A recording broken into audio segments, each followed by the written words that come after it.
Hello and welcome to Aspire Lessons classes. Welcome. आज हम chapter number 10 जो आपका है स्ट्रेट लाइंस, यहाँ से आपकी कोऑर्डिनेट ज्योमेट्री स्टार्ट होती है। उस चैप्टर के इंट्रो की बात करते हैं कि हम इस चैप्टर में क्या क्या पढ़ने वाले हैं आने वाले लेक्चर्स में, जो आप नीचे देख रहे हैं प्लेलिस्ट में, उसमें हम क्या क्या देखने वाले हैं। स्ट्रेट लाइंस जैसे कि पता है आपको कोऑर्डिनेट ज्योमेट्री से रिलेटेड है। कोऑर्डिनेट ज्योमेट्री आप लोगों ने 10th क्लास में ही पढ़ी है, तो बेसिक शुरुआत हम उसी से करेंगे जो हमने पढ़ा है। Distance formula, section formula, area of triangles, based on that कुछ एडवांस क्वेश्चंस करेंगे जो आपने 10th में नहीं किए हैं।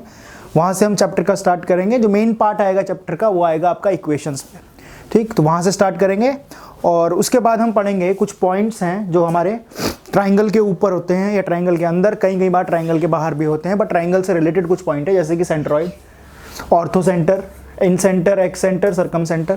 ये सब क्या होते हैं, इनके कोऑर्डिनेट्स हम किस तरह से फाइंड करते हैं, ये सारा कुछ हम इस चैप्टर में पढ़ने वाले हैं, ठीक। आपको पता है इक्विलेटरल ट्राइंगल के केस में ये सारे के सारे कोइंसाइड करते हैं, कुछ इस टाइप की इनकी प्रॉपर्टीज़, और बेस्ड ऑन दैट कुछ आए हुए प्रीवियस ईयर के क्वेश्चंस इन टॉपिक्स के ऊपर वो पढ़ेंगे हम यहाँ पे, ठीक। ये सारे ट्राइंगल से रिलेटेड पॉइंट थे।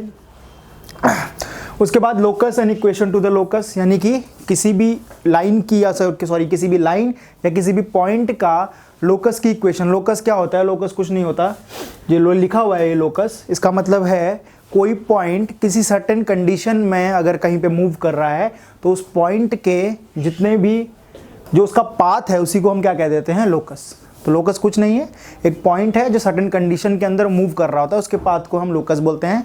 तो इस लोकस में यानी कि आप देखेंगे, अगर सपोज ये मेरी स्ट्रेट लाइन है, तो स्ट्रेट लाइन में ये जो एक्स और वाई जिसको आप जानते हैं, ये एक्स और वाई एज इट इज आपको इक्वेशन में मिलता है। ये वही एक्स और वाई है जो इक्वेशन को, या लाइन की इक्वेशन हो या कोई भी 2 डिग्री इक्वेशन हो, उसको सेटिस्फाई करता है। यही हमारा लोकस का एक्स वाई होता है, यानी कि यही पॉइंट कुछ सर्टेन कंडीशंस के अंदर मूव करेगा और उसका पाथ की इक्वेशंस को बनाएंगे, वो हम सब इसमें पढ़ने वाले हैं, ठीक।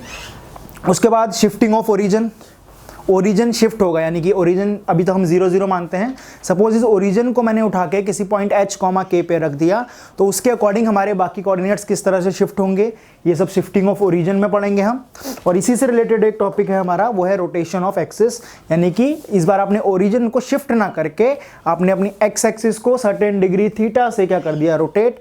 जब आप इसको रोटेट करेंगे तो जो आपका पॉइंट ओरिजिनली था एक्स वाई, अब वो कुछ h, k बन गया है, यानी कि उसके कुछ कोऑर्डिनेट्स चेंज होंगे, शिफ्टिंग में भी चेंज होंगे, रोटेशन में भी। और एक पढ़ेंगे इन दोनों का कॉम्बिनेशन, जहाँ पे आप ओरिजिन को शिफ्ट भी करेंगे और एक्सिस को रोटेट भी करेंगे, तो उस हिसाब से हमारे कोऑर्डिनेट्स किस तरह से चेंज होंगे वो सब हम इसमें पढ़ने वाले हैं, ठीक है। और जो मेजर पार्ट है इसका ऑलमोस्ट 50% वो है इसकी इक्वेशंस में। तो बात करेंगे इक्वेशंस में आने से पहले स्लोप ऑफ अ लाइन की। लाइन की स्लोप क्या होती है ना? स्लोप को हम ग्रेडियंट भी कहते हैं, ठीक। कहीं कहीं पे इंक्लिनेशन भी लिखा हुआ मिलता है। तो ये सारी चीज़ें हम स्लोप में पढ़ेंगे, बेसिक जो स्लोप होता है। वहाँ से फिर उसके बाद हम इक्वेशंस पे जाएंगे। स्लोप से ही हम परपेंडिकुलर और पैरेलल लाइंस की स्लोप के बीच का रिलेशन पढ़ेंगे। आपको पता है पैरेलल लाइंस की स्लोप क्या होंगी? इक्वल। परपेंडिकुलर लाइन की स्लोप एक दूसरे की negative reciprocal. Angle between 2 lines, 2 line जब आपस में इंटरसेक्ट करती हैं तो किस प्रकार के एंगल बनाती है? 2 टाइप के एंगल बनाती हैं, ठीक। वो सब फॉर्मूला है इसका एक एंगल का जो आप लोगों ने पढ़ा होगा। कोलिनियरिटी ऑफ 3 पॉइंट्स, 3 पॉइंट को कोलिनियर प्रूफ करना, ये चीज़ आप 10th में भी पढ़ चुके हैं, बट यहाँ पे कैसे प्रूफ करेंगे हम? With the help of slope. Collinear point है मतलब एक ही पॉइंट पे एक ही लाइन पे लाई कर रहे हैं, उस लाइन की स्लोप किन्हीं भी 2 पॉइंट को लेकर निकालें आप, वो सेम आनी चाहिए। ये है कोलिनियरिटी ऑफ 2 लाइंस। उसके बाद बात करेंगे various forms of equation. Equations कितने फॉर्म्स की हैं हमारे पास? सबसे पहले तो हॉरिजॉन्टल एंड वर्टिकल लाइंस। आपको पता है वर्टिकल लाइन यानी कि ये वाई एक्सिस की बात कर रहा है और हॉरिजॉन्टल लाइन यानी कि एक्स एक्सिस की, उनकी इक्वेशंस पढ़ेंगे इसमें हम।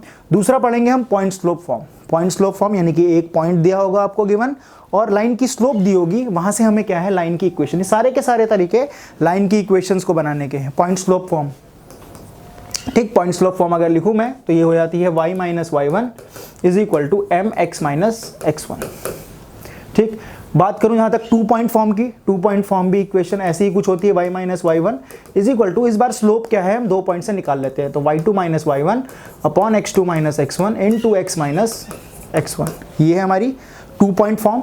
बात करें अगर स्लोप इंटरसेप्ट फॉर्म की, स्लोप इंटरसेप्ट फॉर्म क्या होती है? y is equal to mx plus c। ये अगर y इंटरसेप्ट गिवन है, अगर x इंटरसेप्ट गिवन है तो y is equal to mx minus d। ये हो जाती है हमारी स्लोप इंटरसेप्ट फॉर्म जब x और y इंटरसेप्ट आपको गिवन हो। इंटरसेप्ट फॉर्म जहाँ पे दोनों इंटरसेप्ट गिवन हो, x by a plus y by b is equal to 1। इस टाइप की फॉर्म को हम क्या कहते हैं, इंटरसेप्ट फॉर्म। लास्ट में पढ़ेंगे हम नॉर्मल फॉर्म। नॉर्मल फॉर्म आपको पता है x cos omega plus y sin omega is equal to p. इस टाइप की फॉर्म क्या होती है, हमारी नॉर्मल फॉर्म। यहाँ पे जो एंगल है ओमेगा वो परपेंडिकुलर बनाता है, आपको पता है, with the positive direction of x axis. ये सारी की सारी फॉर्म्स इंपॉर्टेंट है। बेस्ड ऑन दैट हम वेरियस क्वेश्चंस करेंगे, जहाँ पे आपको हर एक फॉर्म से रिलेटेड कुछ ना कुछ क्वेश्चंस मिल जाएंगे आपको, ठीक। उसके बाद general equation of a line, यानी कि ये अगर इक्वेशन है ax plus B Y plus c is equal to 0, इसकी वेरियस फॉर्म में रिडक्शन, यानी कि इसी फॉर्म को मैं इंटरसेप्ट फॉर्म में कैसे रिड्यूस करूंगा, इसी फॉर्म को मैं स्लोप इंटरसेप्ट फॉर्म में कैसे रिड्यूस करूंगा, इसी फॉर्म को मैं मेरी नॉर्मल फॉर्म जो थी ओमेगा वाली उसमें कैसे रिड्यूस करूंगा। इनकी रिडक्शंस बहुत ज़रूरी हैं, खासकर जो लास्ट है हमारी नॉर्मल फॉर्म, जहाँ पे आपको ओमेगा और perpendicular distance of the line from origin ये चीज़ फाइंड करनी होती है, ठीक है। तो ये है हमारी नॉर्मल फॉर्म इसी लाइन के। उसके बाद लास्ट में आपके दो टॉपिक बचते हैं। एक तो है distance between two parallel lines, दो पैरेलल लाइंस के बीच का डिस्टेंस। इसका एक सिंपल सा फॉर्मूला है, आपको पता है, d is equal to mod of c2 minus c1 upon में under root of a square plus b square. आपको पता है दो पैरेलल लाइंस के बीच का डिस्टेंस हर पॉइंट पे सेम ही रहने वाला है, क्योंकि लाइंस पैरेलल हैं, ठीक।